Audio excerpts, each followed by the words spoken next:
Hey everyone, Dr. Jen here with another edition of FLIA Stories.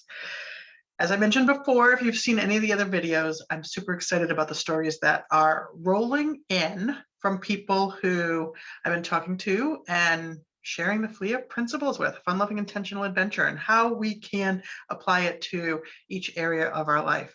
One of the women I was speaking to this week said, I was literally floating in life.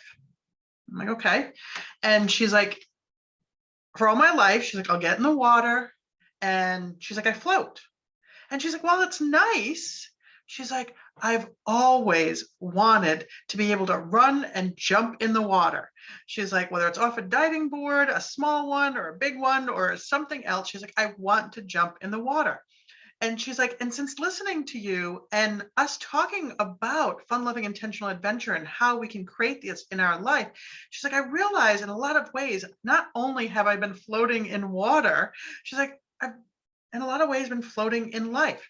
She's like, so I put a plan in place. She's like, I set some intentions and I've scheduled some adventures for myself. She's like, because I know it's going to be fun and I've been holding myself back. And she's like, and I already feel that it's loving to do these things that like want to get out and that I want to do. And she's like, talk about adventure.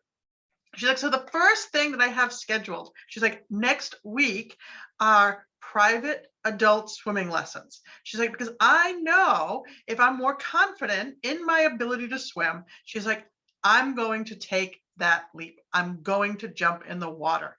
She's like, that's my FLIA story. Stay tuned for more. If you've got one, let me know, post below or send it to me. We want to hear your story.